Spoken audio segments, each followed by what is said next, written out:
প্রাথমিকভাবে আপনারা কটা আসন দাবি করেছেন বামফ্রন্টের কাছে? দেখুন, আমরা তো প্রথমে ৭৩ করেছিলাম, তারপরে করেছি সেটা এখন বলা যাবে না, আপনাকে বলতে পারবো না এই কারণেই। যেহেতু এখন জোটের একটা জায়গায় চলছে, কত দাবি করেছিলাম, কটায় আমরা জোট করছি, এটা আমাদের চেয়ারম্যান বলবেন। এবং চেয়ারম্যানের আগে আমি যেহেতু রাজ্যের ভাইস প্রেসিডেন্ট, তার উপরে চেয়ারম্যান রয়েছে, সুতরাং আমার বলাটা শোভা পায় না।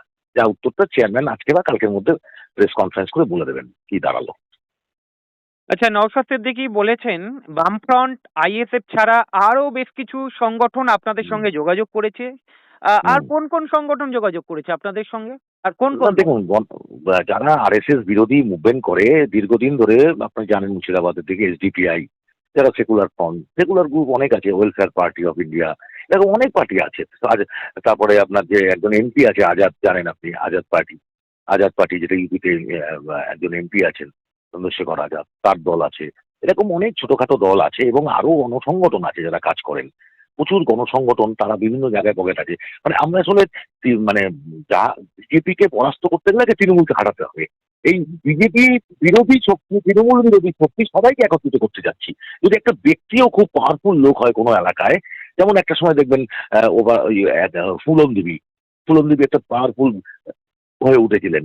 ফুলন তো একটা কোন সরকারের একটা লেগ হয়েছিলেন।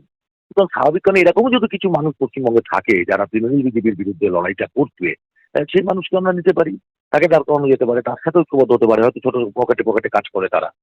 এরকম ভাবেই আহ্বানটা রেখেছেন নওশাদ সিদ্দিকী। নওশাদ সিদ্দিকী বলেছিলেন ২ অঙ্কের আসন এবার ২০২৬-এ আইএসএফ জিতবে। হুম। আপনাদের সত্যিই কি ওই সংগঠন রয়েছে যে ১০টার বেশি বিধানসভা কেন্দ্র আইএসএফ জিততে পারে ২০২৬? দেখুন, আমরা উত্তর চব্বিশ পরগনা, দক্ষিণ চব্বিশ পরগনা আমাদের শক্ত ঘাঁটি। একদম পুরোপুরি বলি, এই শক্ত ঘাঁটিতে আমরা যে কটা সিটে লড়বো সবকটাই জেতার জায়গায় আমরা যাচ্ছি। প্লাস মুর্শিদাবাদ, তারপরে ধরুন মালদা, তারপরে আপনার হুগলি, হাওড়া। আমরা তো বিশাল সিটে লড়াই করবো না, ব্যাপক জোটের মধ্যে দিয়ে। যদি সার্বিক জোটটা হয় তাহলে শুধু আইএসএফ কেন, আইএসএফ বামেরা সবাইরাই ডাবল ডিজিট ক্রস করতে পারবে। এটা আশাবাদী আমরা। যদি নিরপেক্ষভাবে নির্বাচনটা হয়, সুষ্ঠুভাবে নির্বাচনটা হয়, মানে মানে বাংলাদেশের মতন যদি পশ্চিমবঙ্গে নির্বাচন হয়, তাহলে বলতে পারছি না কি হবে। লাস্ট আপডেট যতটা পেয়েছি, বাম আইএসএফ এর জোট ২০২৬-এ দেখা যাবে। হ্যাঁ, আপনি আইএসএফ এর একজন বড় মাপের নেতা এবং সারা পশ্চিমবঙ্গই ঘুরে বেড়ান ধরতে গেলে। হ্যাঁ। কি মনে হচ্ছে এবারে বাম আইএসএফ কি সত্যিই কি ম্যাজিক করতে চলেছে? দেখুন, নির্বাচন যদি ঠিকভাবে হয়, সুষ্ঠুভাবে হয় এবং গণনা কেন্দ্রে যদি কোনো দুর্নীতি না হয়, যেটা হয়ে এসছে পশ্চিমবঙ্গের ইতিহাসে, সেইটা যদি না হয় তাহলে বাম আইএসএফ ভালো ফল করবে, দৃঢ়তার সাথে বলছি। বলুন, বলুন। অশোকনগর, হাবড়া, ওইদিকে আমডাঙ্গা, দেগঙ্গা, এই আসনগুলো আইএসএফ এর শক্ত ঘাঁটি। হাবড়ার চাইতেও অশোকনগরে আরো শক্ত ঘাঁটি। এবারে কি হ্যাঁ। মনে হচ্ছে এই আসনগুলো কি এবারে তৃণমূলকে পরাস্ত করতে পারবে? দেখুন, আমরা দাঁড়াইনি, আমরা চাইও নি। অক্টোবর আশাবাদী, আমরা আশাবাদী, দেবঙ্গ আশাবাদী, এগুলো আমরা আশাবাদী, অবশ্যই পারবো। তৃণমূলের তরফ থেকে বারবার আক্রমণ করা হচ্ছে, বলছে 0 এবং 1 মিলে কি হয়। বারবার কুণাল ঘোষ হ্যাঁ। এইভাবে কটাক্ষ করছে বাম আইএসএফ এর জোটকে। কি বার্তা দেবেন? কি কি বললেন, ওই নির্লজ্জ ঘোষ না কি একটা নাম বললেন? কুণাল ঘোষ। ওই ও নির্লজ্জ ঘোষ। তো নির্লজ্জ বেহায়া কি বলে ওসব? মানে যিনি কিছুদিন আগেই বলেছিলেন সারদার পুরো টাকা মুখ্যমন্ত্রীর বাড়িতে আছে, মমতাদি জানে, তিনি আবার আজকে একটু বলছে এইসব কথার উত্তর, ওনার কথার উত্তর দেওয়া মানে রাজনীতিতে নিচে নেমে আসা।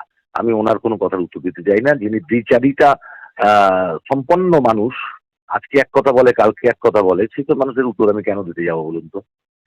আর শূন্য কি এক গেরো সেটা জনগণ ঠিক করবে। ৭৭ সালেও তো যখন বামফ্রন্ট ক্ষমতায় আসে তখন তো অনেক পোলিং এজেন্টও দিতে পারেনি। তাও কি বা কেউ বুঝতে পেরেছিল বামফ্রন্ট ক্ষমতায় আসবে? ২০১১ সালেও বিজেপিতে যে সমাবেশ হয়েছিল কেউ ভেবেছিল যে বামফ্রন্ট চলে যাবে? সুতরাং এগুলো দেখুন, উনি ওখানে বসে অবাঞ্ছিত শুধু বকবক করে যান মিডিয়ার সামনে, দাঁড় করিয়ে দিয়েছে।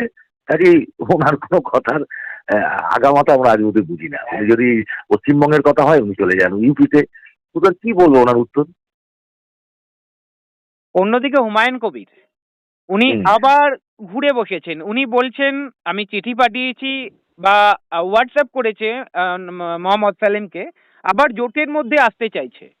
একবার উনি বলছেন আমরা জোট করতে চাইছি না আইএসএফ এর সঙ্গে, বামেদের সঙ্গে।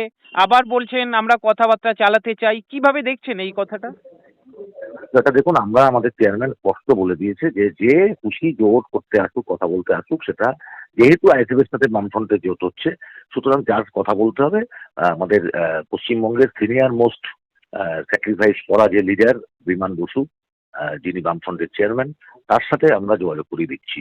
সুতরাং এটা আমরা ব্যক্তিগতভাবে আইএসএফ কোনো হুমায়ুন কবির সম্পর্কে কোনো মন্তব্য করব না। উনি চাইতেই পারেন সমর্থন, উনি তৃণমূল বিজেপিকে হারানোর জন্য হয়তো মত প্রকাশ করছেন, কোমর বেঁধে নামছেন। সেটা ভেবে দেখতে হবে আমাদের সবাইকেই কি করা যায় না যায়। আসলে তো উদ্দেশ্য বিজেপিকে পরাস্ত করা। যাহা বিজেপি তাহাই তৃণমূল, যাহা তৃণমূল তাহাই বিজেপি, আমার কথা নয়। স্বর্গীয় মরে গেলেন, মানে তথাকথিত মিডিয়া যাকে চাণক্য সাজিয়েছিলেন মুকুল রায়, তার কথা। স্বাভাবিক কারণেই আজকে তার বিরুদ্ধে যদি লড়াই করতে হয়, উনি লড়াইয়ের সাথে থাকতে চান, ভাবা যেতে পারে এই পর্যন্ত।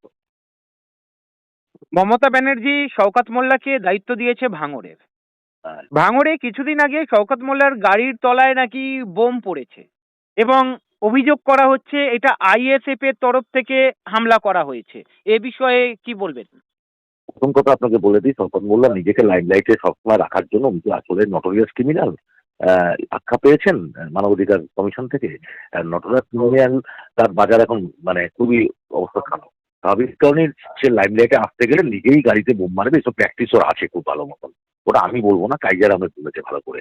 উনি নিজেই ফোন করে ওনার ঘরে চাপিয়েছে, তো কাইজার টাইজার বলছে ওনার দলের লোকেরা। স্বাভাবিক কারণে এটা নটোরিয়াস ক্রিমিনালকে ভাঙড়ে পাঠানো যে জানি না সততার প্রতীক এবং মাননীয়া কি চাইছেন আসলে পশ্চিমবঙ্গের মানুষকে, যেটা পঞ্চায়েত নির্বাচনে যা দেখিয়েছিলেন, এটা তারই পুনরাবৃত্তি করতে চাইছেন কিনা, এটা নিয়ে আমাদের প্রশ্নাতীত। তবে এর সব দায়টা কিন্তু নির্বাচন কমিশনকে নিতে হবে। এবার নির্বাচন কমিশন যদি স্ট্রিক্ট থাকে, তাহলে পঞ্চায়েত নির্বাচনের পুনরাবৃত্তি ঘটবে না, এটা বিশ্বাস আমাদের। তবে আমরা সম্পূর্ণভাবে আশাবাদী হতে পারছি না নির্বাচন কমিশনের অ্যাক্টিভিটিস দেখে। এটাকে আরো শক্তিশালী আকারে আমাদেরকে নির্বাচন কমিশনকে চাপে ফেলে সুষ্ঠু ভোট এবং সুষ্ঠু গণনা ব্যবস্থা যদি করা যায়, তাহলে এইসব নোটোরিয়াস ক্রিমিনাল কোথায় চলে যাবে। আচ্ছা, আপনি যখন নির্বাচন কমিশনের কথা তুললেন, এই এসআইআর প্রক্রিয়া এখনো পর্যন্ত কমপ্লিট হয়নি। ভোটের আগে কমপ্লিট হওয়ার কথা রয়েছে। যতটা শোনা যাচ্ছে প্রায় 94 লক্ষ তালিকা থেকে বাদ যেতে পারে। দেখুন, এগুলো সবই তো সম্ভাব্য বলে যাচ্ছেন। এবং আবার আজকে এটাও দেখতে পাচ্ছি যে নামকে বাদ রেখে তালিকা প্রকাশ করবেন। এখন বিষয়টা হচ্ছে কি জানেন তো, নির্বাচন কমিশন যেটা চাইছিলেন করতে, সেটা রাজ্য সরকারের অসহযোগিতার ফলে রাজ্য সরকার দায়িত্ব নিয়ে বলছি, খুবই ইন্টারনাল কনস্পিরেসি তৈরি করেছে। কারণ দেখুন, সেট আপটা তো এই যে ডাটা এন্ট্রি অপারেটর, এই সমস্ত আমরা খুব লক্ষ্য করলাম এসআইআর চলাকালীন হট করে যখন দেখা গেল যাদের নাম্বার যার কথা, হঠাৎ দেখা গেল ধর্মীয়ভাবে সংখ্যালঘু এবং পিছিয়ে পড়া মানুষ, অর্থাৎ কথা এক কথায় প্রান্তিক মানুষ, আদিবাসী, দলিত, এদের বুড়ি বুড়ি মানে হাজার হাজার এক একটা অঞ্চলে আপনার শুনানি ডাকা হলো। এবং এই যে শুনানি যখন ডাকা হলো, লজিক্যাল ডিসক্রিপেন্সি, এই হঠাৎ লজিক্যাল ডিসক্রিপেন্সি যে কথাটা, এবং হঠাৎ দেখলেন বেলডাঙা নেমে গেল। এবং মমতা ব্যানার্জি খুব সুকৌশলে একটা সাম্প্রদায়িক তাস খেলার চেষ্টা করেছিলেন এসআইআর কে সামনে রেখে, খেলেছিলেন, কিন্তু সেটাও উনি ব্যর্থ হয়েছেন। দেখবেন সেই ব্যর্থ হওয়ার পরেই উনি কিন্তু সুপ্রিম কোর্টে গেলেন, সুপ্রিম কোর্টে সওয়াল করতে গেলেন। তারপরে এটা দুর্ভাগ্যজনক ঘটনা যে জুডিশিয়ালি মানে তৎপরতার সাথে জুডিশিয়ালি কি বলবো intervention by the order by the Supreme Court, এটা খুব মানে পশ্চিমবঙ্গবাসী হিসাবে নিজেরা খুব লজ্জা বোধ করছি। এসব তো আরো অন্য রাজ্যে হচ্ছে, কই সেখানে তো কোনো হইচই নেই। এখানে টোটাল হইচই বা সংস্কৃতি সবটাই কিন্তু রাজ্য সরকার করছে, যার ফলে কিন্তু সবটাই একটা প্রশ্নবোধক চিহ্নের মধ্যে রয়ে গেছে। আমরাও নজর রাখছি, আমাদের পার্টির চেয়ারম্যান নওশাদ সিদ্দিকীও সুপ্রিম কোর্টে এফআইআর নিয়ে মামলা ফাইল করে রেখেছে। এবং আরেকটা জিনিস যে এটা ঘটনা যে যাদের নাম বাদ যাবে তাদের তো নোটিশ দিতে হবে কি কারণে যাদের বাদ যাচ্ছে, এবং 5 দিনের মধ্যে একটা সুযোগও তো দিচ্ছে। তাহলে সত্যিকারের ভারতীয় নাগরিকের যাতে বাদ না যায়, যদি সত্যি বা আর লজিক্যাল ডিসক্রিপেন্সির জন্য যদি কার মন্ডলকে মোল্লা এর জন্য যদি বাদ যায়, এটা তো মানে আন্দোলন হবেই, সংগ্রাম। আমরা আইনানুগ চিন্তা ভাবনা তো করবোই।